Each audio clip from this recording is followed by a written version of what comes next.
이 시간 우리에게 주시는 하나님의 말씀은 사도행전 2장 17절, 디도서 2장 2, 3절입니다.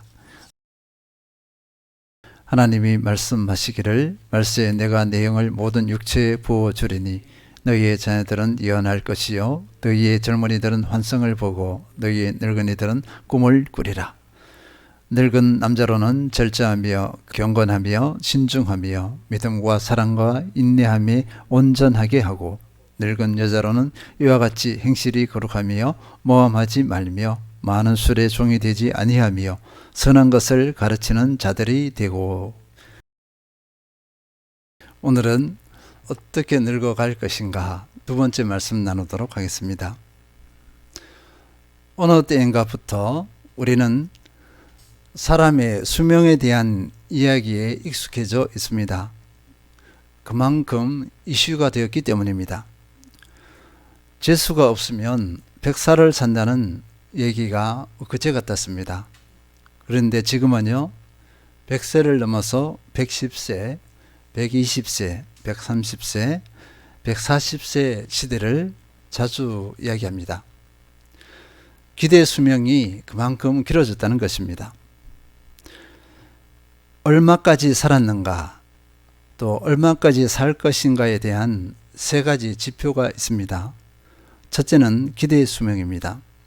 기대 수명은 출생 직후부터 생존할 것으로 기대되는 평균 생존 연수를 말합니다. 평균 생존 연수이므로 생명을 다해 살다가 죽는 경우에만 그 대상으로 합니다. 자살이나 교통사고로 인한 생존 기간은 이 평균치에 포함되지 않습니다. 둘째, 건강 수명입니다. 기대 수명에서 아픈 기간을 제외한 수명입니다. 질병이나 장애 없이 건강하게 생활하는 기간을 말합니다. 요즘에는 이 건강 수명을 강조하고 있습니다. 셋째, 평균 수명입니다. 1년 사이에 죽은 사람의 모든 나이를 합하여서 이를 죽은 사람의 그 숫자로 나눈 수입니다. 대한민국의 기대 수명은 OECD 국가 중 세 번째 정도에 해당합니다. 그 순위에 들어간다는 것은 장수하는 국가라고 볼 수 있어요. 우리나라가 이렇게 장수하는 국가가 될 줄 몰랐습니다. 탑 클래스입니다. 살아온 날만큼 살아갈 날도 길어진 상태를 의미합니다. EBS에서는 100세 쇼크라는 3부작 다큐멘터리를 방영했습니다. 노인이 주인공이 되어가는 세상, 늙은 신인류 탄생, 이런 제목입니다. 과연 그들은 이 시간을 어떻게 보내고 있을까? 노년의 시기를 어떻게 보내고 있을까? 그런데요, 65세 이상 노인 80% 이상이 취미생활로 TV 시청을 꼽았습니다. 노년의 시간이 지루하다고 답했습니다. 은퇴 후 30년 이상의 긴 시간을 허망하게 흘러보낸다는 것입니다.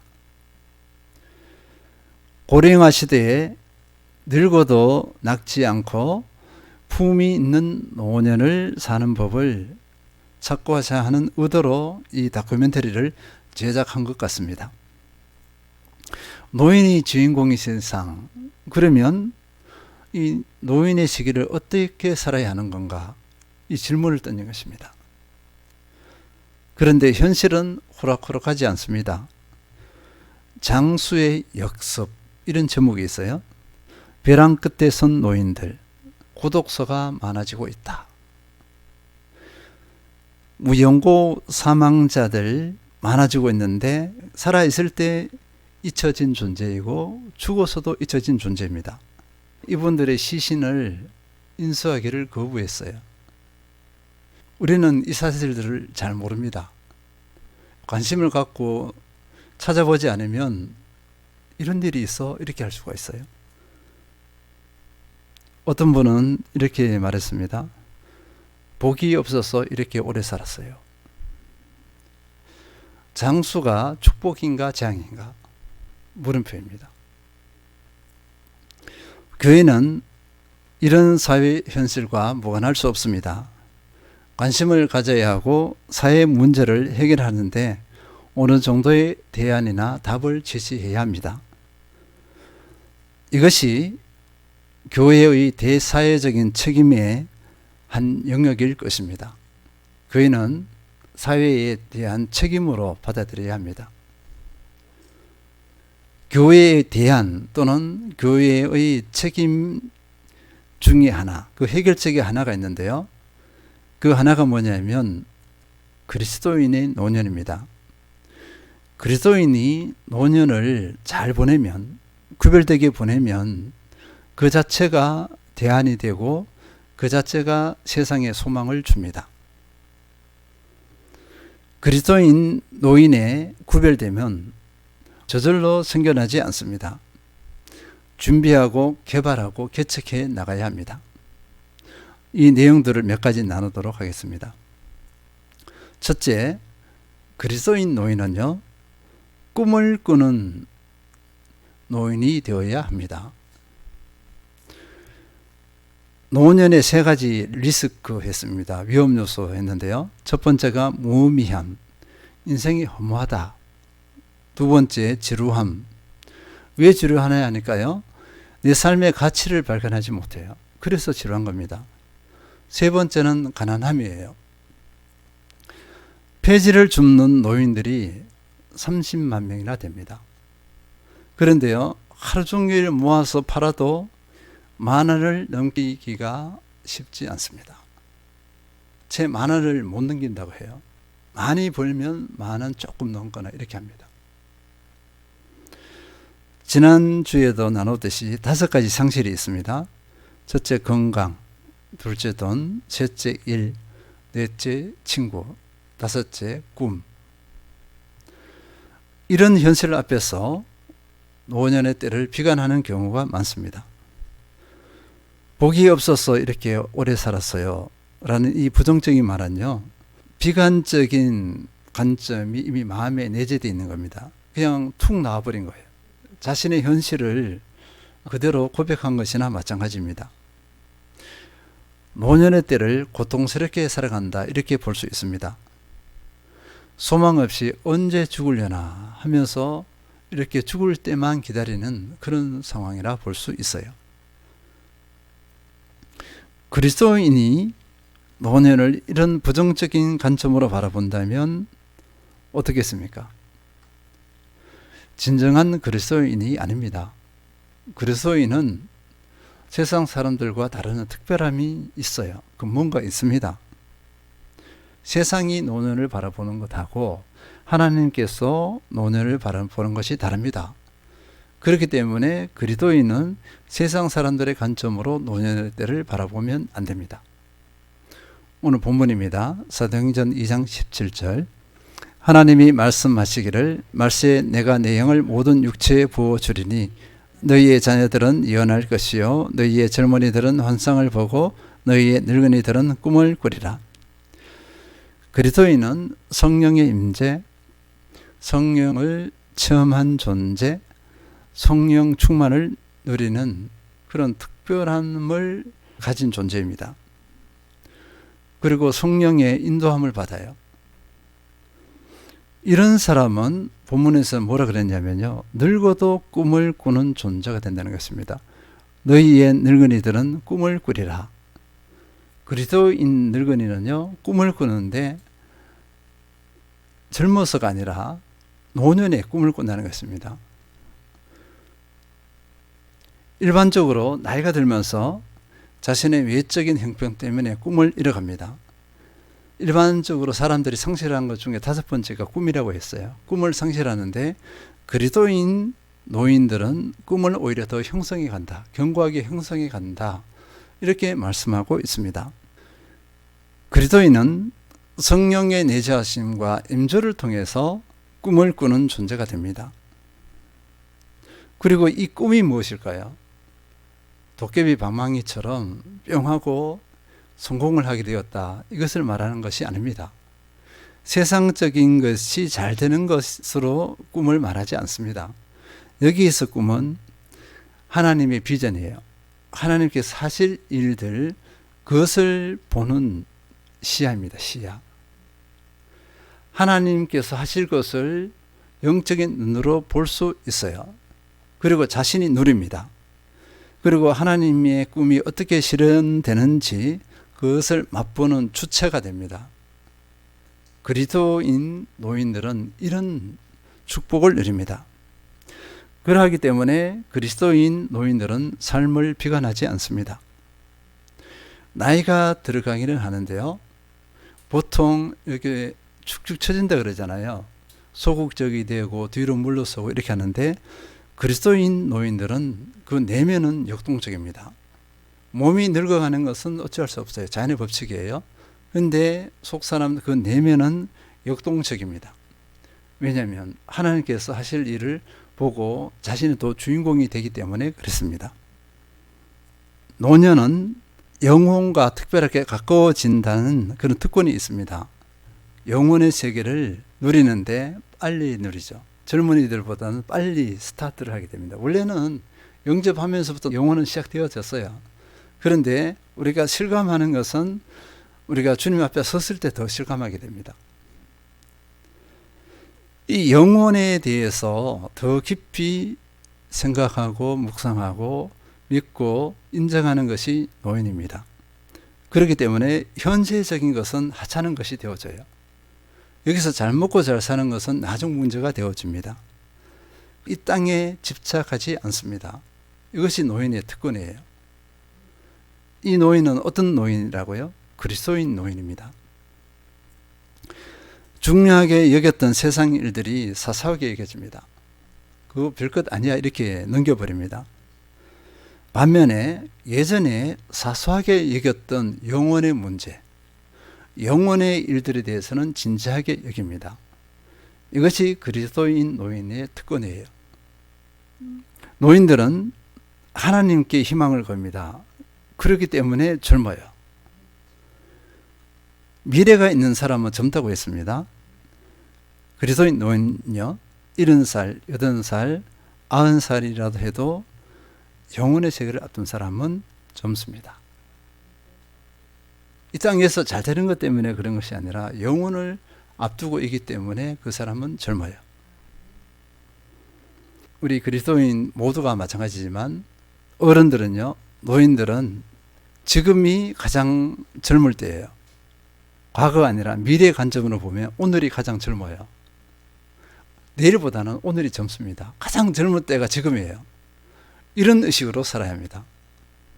많은 그리스도인들이 과거에 집착하는 경우가 많습니다. 과거에 집착하는 경우는 두 가지가 있어요. 부정적인 과거와 대하는 분들이 있어요. 자신에게 상처를 준 사람들, 자신을 괴롭힌 시련, 자신이 부닥친 어려운 일들, 이런 것들을 계속 되뇌입니다. 그리고는 그 상처에서 벗어나지 못해요.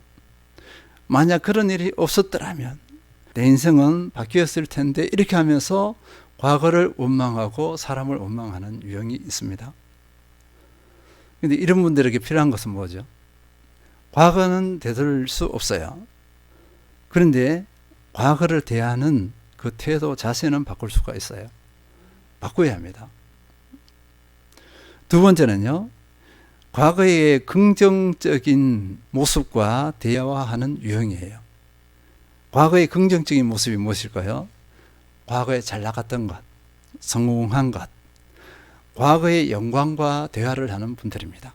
이분들도 과거에 매여 있어요. 그런데 오늘을 어떻게, 내일을 어떻게는 관심이 없어요.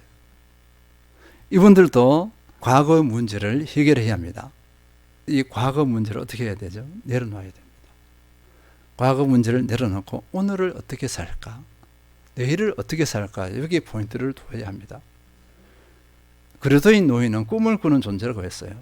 그 꿈을 저버리고 왜 과거에 매여서 이렇게 하냐 이거죠. 남은 여성을 과거에 휘둘리도록 내버려 둬서는 안 된다. 그리고 과거를 이별하고 현재에 전념할 것인가? 미래에 전념할 것인가? 아니면 여전히 과거에 매여서 한탄하고 과거의 영광을 그리면서 미소를 지을 것인가? 이 부분이에요. 우리는 과거에 휘둘려서는 안 될 줄 믿습니다. 그러면 두 번째입니다. 두 번째 그리스도인의 구별됨이 나타나야 할 부분은요, 섬기는 부분입니다. 노인들이 무엇을 섬기느냐 이렇게 물음표를 다는 경우가 많습니다. 그런데 노인들은 섬길 것이 너무나 많아요. 노인들은 젊은이들이 갖지 못한 인생의 경륜이 있습니다. 하나님과 동행하면서 지금까지 살아왔잖아요. 그러면 누구보다도 그리스도 안에서 많은 훈련을 받았고 준비가 되어 있습니다. 그 인생의 경륜이 지혜를 만들어냈어요. 세상 지혜도 있지만 영적인 지혜 분별력을 만들어냈습니다.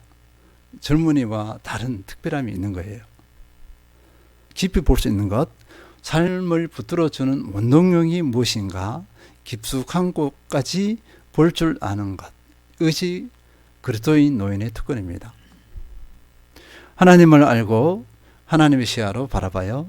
영적 분별력이라고 했습니다. 이런 영적 분별력은 아무에게나 생기지 않아요.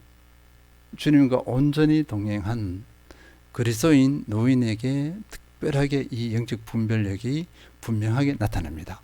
특권입니다. 이 지혜로 후배들 또는 다음 세대들에게 영적 분별력을 보여주고 그들을 지도할 수 있어요. 가르쳐 줄 수가 있습니다.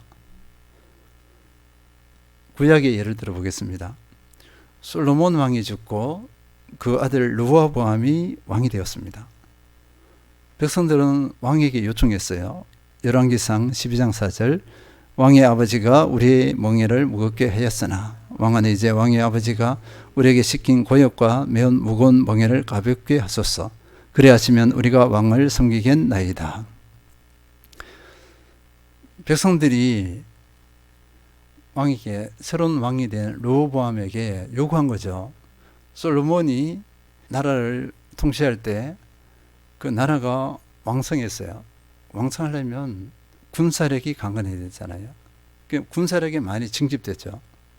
그리고 군사력을 뒷받칠 만한 재정적인 것, 인력 갖가지가 서포트가 되어져야 돼요. 그러면 고생하는 사람들은 누구죠? 백성들이잖아요. 그러니까 백성들이 우리의 멍에를 이제 가볍게 해달라고 이렇게 요청했는데, 르호보암 왕은요, 첫 번째 늙은 노인들, 예전의 신하들에게 이 상황에 대해서 묻습니다. 어떻게 해야 되겠느냐? 열왕기상 12장 5절 6절. 르호보암 왕이 그의 아버지 솔로몬의 생전에 그 앞에 모셨던 노인들과 의논하여 이르되 너희는 어떻게 충고하여 이 백성에게 대답하겠느냐? 대답하여 이르되 왕이 만일 오늘 이 백성을 섬기는 자가 되어 그들을 섬기고 좋은 말로 대답하여 이르시면 그들이 영원히 왕의 종이 되리이다 하나. 노인들은 백성들을 섬기라고 했어요. 그 노역을 가볍게 하라는 거죠. 참으로 지혜로운 지도입니다. 이렇게 지도를 했는데 르호보암 왕은 노인들의 권고를 듣지 않아요. 자기 또래의 젊은이들의 얘기를 듣습니다. 결정은 어떻게 했을까요? 솔로몬 때보다 더 무거운 짐을 주어버려요. 결국 어떻게 되었을까요? 반역이 일어나죠. 12지파 중에서 10지파가 반역을 일으켰어.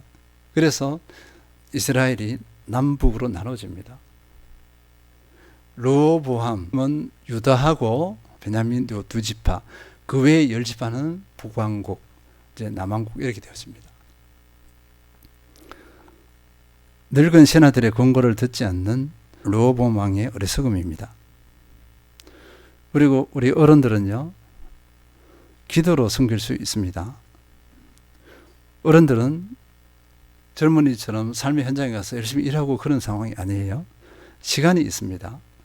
시간에 방해받지 않고 원하는 대로 무엇이든 할 수 있어요. 그 중에 하나가 기도입니다. 기도. 누가복음 2장 25절. 예루살렘에 시온이라 하는 사람이 있으니 이 사람은 어렵고 경건하여 이스라엘의 위로를 기다리는 자라. 성령이 그 위에 계시더라. 네, 2장 26절입니다. 그가 주의 그리스도를 보기 전에는 죽지 아니하리라 하는 성령의 지시를 받았더니. 시몬은요, 나이가 참으로 많습니다. 성경에는 시몬의 나이는 나오지 않아요. 그 나이가 100세를 넘겼다는 그런 설도 있어요. 그동안 뭐 했을까요? 매일 성전에 나와서 기도했어요. 누가복음 2장 27절 성령의 감동으로 성전에 들어가며 마침 부모가 율법에 관례대로 행하고자 하여 그 아기 예수를 데리고 오는지라. 여기서 부모가 누굴까요? 마리아 요셉이에요. 아기는 예수님입니다. 그리고 시몬은요, 예수님을 안고서 하나님을 찬송해요. 축복합니다. 이 특권을 누리는 거예요. 그리고 시몬은 이 아이가 누구인지 알아요. 구원자고 구세주인 것을 알고 있습니다. 이제 구원자를 만났으니 내 생명을 놓아주시겠다는 그 감사를 올려드려요. 그리고 또 예언합니다. 누가복음 2장 34, 35절 시몬이 그들에게 축복하고 그의 어머니 마리에게 말하여 이르되 보라 이는 이스라엘 중 많은 사람을 피하거나 흥하게 하며 비방을 받는 표적이 되기 위하여 시험을 받았고 또 칼이 네 마음을 찌르듯 하리니 이는 여러 사람의 마음의 생각을 드러내려 함이니라 하더라. 이게 무슨 말씀이냐면요, 예수님의 앞으로 삶이 어떻게 펼쳐질지 예언한 것입니다. 기도하는 사람이에요. 그럼 메시아에 대한 인식이 있어요. 깨달음이 있습니다. 영적 분별력이 있어요. 메시아가 어떤 일을 할 것인가를 예언한 것입니다. 기도하는 노인의 특권, 축복입니다. 두 번째는요, 누가복음 2장 36에서 38절입니다. 또 아셀 지파 비누엘의 딸 안나라 하는 선지자가 있어 나이가 매우 많았더라. 그가 결혼한 후 7해 동안 남편과 함께 살다가 과부가 되고 84세가 되었더라. 이 사람이 성전을 떠나지 아니하고 주야로 금식하며 기도함으로 섬기더니 마침 이때에 나와서 하나님께 감사하고 예루살렘의 속량을 바라는 모든 사람에게 그에 대하여 말하니라. 안나라는 노파라 그러죠. 그때 84세는 엄청난 나이입니다. 지금으로 말하면 120살 정도 되었을까요? 이렇게 볼 수도 있어요. 이분이 과부가 되었습니다. 결혼 7년 차에 과부가 되어서 84세까지 어떻게 살았죠? 매일 성전에 나가서 기도하는 기도의 사람이 되었습니다. 그리고 예수님께서 성전에 온 것을 직접 누리는 주인공이 되어져요. 그리고 하나님께 감사하고 예루살렘의 속량을 바라는 모든 사람에게 그에 대하여 말하니라. 그가 누굴까요? 예수 그리스도에 대해서 말합니다. 구원자, 구세주에 대해서 말을 해요. 선포를 합니다. 그리스도인 노인은요, 기도로서 마음껏 섬길 수가 있어요. 이 특권을 누려야 합니다. 그리스도인 노인이 기도를 하지 않는다. 그러면은 교회를 섬기지도 못하고 영혼을 섬기지도 못합니다. 하나님의 행하신 일들을 맛보지도 못해요. 기도해야 그걸 누리잖아요. 기도 안 하니까 누리지 못합니다. 교회에서 연세 드신 분들은 젊은이들보다 더 많이 기도해야 합니다. 젊은이들은 열심히 지금 일하고 있잖아요. 직장에서 일하고 있는 때이기 때문에 교회 젊은이들보다는 더 많이 기도해야 합니다. 그것이 성김이에요. 기도하는 그리스도인 노인이 세상을 비관할까요? 그러하지 않습니다. 성령 충만한 가운데 살아갑니다.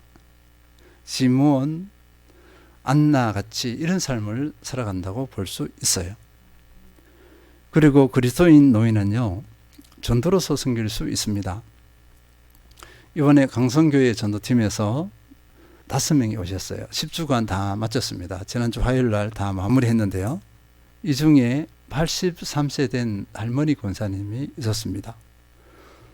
이분이 전도를 하는데 50대, 60대보다 더 열심히 해요. 그러면 50대, 60대보다 20에서 30살이 많아요. 그런데 이분이 가장 늦게 들어왔습니다. 그래서 알았어요. 다른 분들 다 왔는데 저도 왔는데 아나 혹시 뭐 몸이 안 좋아진 건가 이렇게 걱정을 했잖아요. 근데 늦게 온 이유가 뭐냐면은 한 사람이라도 더 전도하려고 더 열정적으로 전도를 한 거예요. 감동이었어요. 감동. 그리고 그분이 뭐라 그랬냐면요, 집에서 TV를 보며 지내면 무슨 소용이 있나, 무슨 유익이 있나 이렇게 한 거예요. 83세에 여기까지 와서 복음 전도에 임했어요. 그런데 이분이 그 시간만 오는 것이 아니라 오전 10시부터 와서 예배 드리고 기도하고 그리고 오신 거예요. 집에 가면 한 5시쯤 됩니다. 이렇게 열정적으로 살아가요. 로마서 1장 16절 내가 복음을 부끄러워하지 아니하노니 이 복음은 모든 믿는 자에게 구원을 주시는 하나님의 능력이 됨이라. 먼저는 유대인에게요 그리고 헬라인에게로다. 복음을 부끄러워하지 않는 모습, 열정적으로 복음에 헌신하는 모습, 그리스도인 노인이 섬길 수 있는 영역의 한 모습이에요. 우리도 이렇게 늙어가야 되지 않겠습니까? 이렇게 노년을 보내야 되지 않겠습니까? 세 번째는요, 경건한 그리스도인 노인입니다. 그리스도인 노인에게서 나타나는 선한 특징 중에 하나는 성숙입니다. 그리스도와 동행하면서 살아온 그 여정 가운데서 다듬어져서 그리스도를 닮은 아름다운 모습이 나타난다는 것입니다. 얼굴 표정부터가 다릅니다. 따뜻하고 온유하고 거룩하고, 그러나 함부로 할 수 없는 뭔가 중후한 무기가 있어요. 그리스도인 노인들은 이런 특징이 나타나야 한다는 것입니다. 그리고 이런 분들은요, 늘 입에 달고 다니는 단어가 있어요. 감사합니다. 젊은이에게도 감사합니다. 그 다음에 자신의 상황과 환경에 대해서, 교회 상황과 환경에 대해서도 감사합니다. 감사합니다. 감사를 늘 입에 달고 다녀요. 무엇이 그렇게 감사한지 모르겠어요. 근데 감사합니다요. 저는 이 생각을 해봤습니다. 이런 분들이 이렇게 영상에 보면 손주들이요, 할머니, 할아버지 하면서 막 뛰어가서 품에 막 안기는 게 있잖아요. 마음껏 안기고. 그리고 요 아이들이요, 집에 가야 되는데 할머니하고 있겠다고, 할아버지하고 있겠다고 때려쓰고 우는 거 있잖아요. 그 난감한 상황, 이것을 봅니다. 만약에 이러지 않으면 아이들은 바로 눈치채죠. 할아버지, 할머니가 짠하다 그러면 얼른 집에 갑니다. 그게 남겨두면 울어버려요. 그런데 그 영상을 봤어요. 아이가 할아버지 목에 이렇게 막 목을 끌안고 가지 않겠다고 막 그래요. 울어요. 그런 모습을 한번 연상해 보시기 바랍니다. 이것을 가지고 종합적으로 말하면 경건, 이렇게 할 수 있겠습니다. 그런데요, 모든 그리스도인 노인이 다 그렇다는 것은 아닙니다. 어떤 그리스도인 노인은 까탈스럽고 고집도 세고 자기밖에 모르고 또 욕심이 많은 분들이 있어요. 분명히 그리스도인 노인입니다. 독스러움이 나타나지 않습니다. 이 사실을 너무나 잘 알고 있는 인물이 있어요. 사도 바울입니다. 지금 그레데 섬에서, 그레데 교회죠, 그레데 섬에서 사역하는 디도에게 사도 바울은 강력하게 권고해요. 디도서 2장 2절 읽겠습니다. 늙은 남자로는 절제하며 경건하며 신중하며 믿음과 사랑과 인내하며 온전하게 하고. 그레데 섬에 있는 그 교회, 그레데 교회의 성도들 가운데서, 나이 드신 분들 가운데서 덕스러움 또는 경건함이 나타나지 않았다는 것입니다. 그래서 이 권면을 한 거예요. 늙은 남자로는 절제하게 하고, 그러면 연세 드신 어르신들이, 할아버지 되겠죠. 할아버지 그리스도인이 절제하지 못하고 경건하지 못해. 그리고 신중하지 못해. 그러면 중후하지 못하고 경박하다는 거죠. 그리고 믿음과 사랑과 인내하며 온전하게 하고, 믿음이 확신이 있지 못해요. 사랑이 그리스도의 사랑이 아니야. 아가페 사랑이 아니야. 인간적인 사랑에 머물러 있어요. 그리고 연세 드셨는데 그 많은 삶을 살았음에도 인내를 못해. 그래서 이 부분을 겸비하게 하라고 이렇게 권면한 겁니다. 명령한 거죠. 우리는 이 부분에 대해서 인정하고 싶지가 않을 거예요. 우리 교회 성도님들은 이런 부분이 아니었으면 좋겠어요. 절제하고 경건하고 신중하고 믿음과 사랑, 인내에 온전히 겸비한 그리스도인 할아버지가 되었으면 좋겠습니다. 덕스러워요. 선한 열매가 나타납니다. 그리고 늙은 여자입니다. 그래서 디도서 2장 3절입니다. 늙은 여자로는 이와 같이 행실이 거룩하며 모함하지 말며 많은 술의 종이 되지 아니하며 선한 것을 가르치는 자들이 되고, 핵심은요, 행실이 거룩해야 된다 이렇게 했습니다. 우리 권사님 보면 되겠어요. 할머니 권사님, 뭐 할머니 집사님 이렇게 볼 수 있겠죠, 그죠?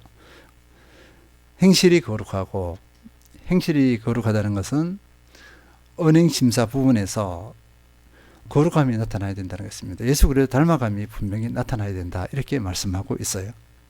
술의 종이 되지 않으면, 뭐 술 마시는 분 없으니 이거는 좀 제외하겠습니다. 그 앞에 뭐가 있냐면요, 모함하지 말며, 이 부분은요 정말 민감하게 받아들여야 됩니다.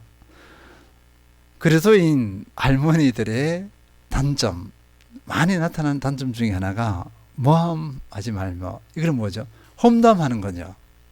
다른 사람 이야기하는 것, 험담하는 것, 부정적으로 이야기하는 것, 이 부분입니다. 그 여성분들에게서 많이 나타나는 부분이에요.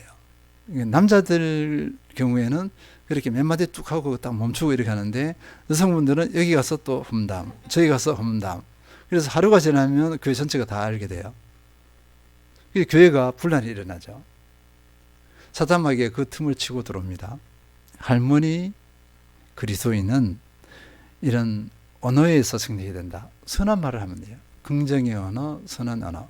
그리고 침묵해야 합니다. 말을 옮기는 자가 아니라 침묵하면 돼요. 그러면 딱 멈춰버려요. 자기에게서 멈춰버립니다. 이게 부정적인 것이 흘러가게 하면 안 되잖아요. 그래서 승리해야 되겠습니다. 그리고 선한 것을 가르친다 이렇게 했는데요. 할머니 그리스도인들은 며느리가 있고 딸이 있어요. 며느리 딸들에게 선한 것을 가르쳐야 됩니다. 바른 믿음을 가르쳐야 되고 바른 행실을 가르쳐야 돼요. 근데 본이 되지 않으면 안 됩니다. 이것이 그리스도인 노인의 구별된 특별함입니다.